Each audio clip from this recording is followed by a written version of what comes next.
আসসালামু আলাইকুম ভিউয়ার্স, আপনারা সব কেমন আছেন? আশা করছি ভালোই আছেন। তো বন্ধুরা, আজকে আমি আবারও একটা জিভে জল আনার মতো রেসিপি নিয়ে চলে এসেছি। তো আপনারা দেখতেই পাচ্ছেন আমি কি রেসিপি নিয়ে এসেছি। তো আজকে আমি আপনাদেরকে লেবুর আচার তৈরি করে দেখাবো।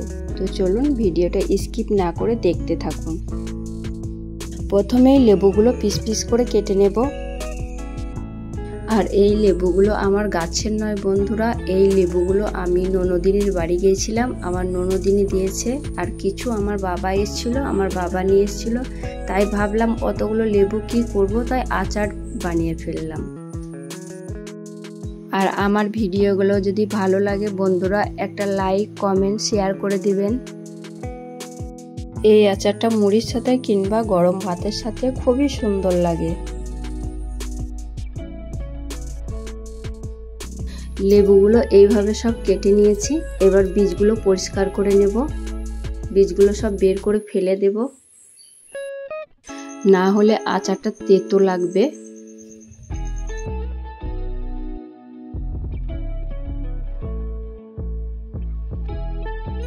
তো দেখুন লেবুগুলো আমার সব কাটা হয়ে গেছে।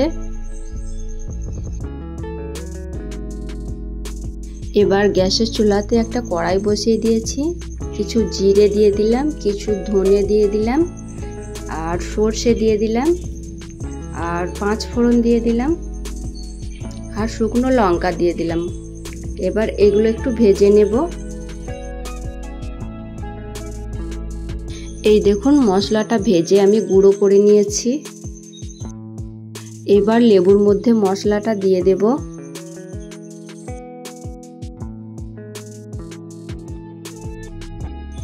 এরপর দিয়ে দেব পরিমাণ মতো লবণ। লবণটা একটু বেশি দিয়েছি। আচারে একটু বেশি লবণ হলে ক্ষতি হবে না। এবার এগুলোকে সব ভালো করে মাখিয়ে নেব।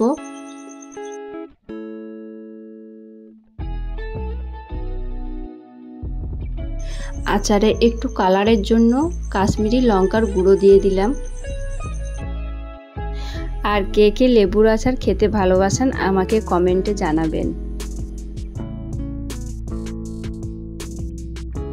তো বন্ধুরা, মাখানো কমপ্লিট। এবার বয়েমে ভরে নেব। এদিকে আমি সরিষার তেল আর কয়টা শুকনো লঙ্কা গরম করে রেখেছিলাম, এগুলো আচারের মধ্যে দিয়ে দেব। এই আচারের মধ্যে আরও কিছু তেল লাগবে, আমি পরে গরম করে দিয়ে দেব। একটু মাখিয়ে দিলাম। এই আচারটা মাঝে মধ্যে রৌদ্র দিবেন। রৌদ্র দিলে কি হয়, অনেক দিন সংগ্রহ করে রাখতে পারবেন। আজকে এই পর্যন্তই, দেখা হবে পরের ভিডিওতে। আল্লাহ হাফেজ।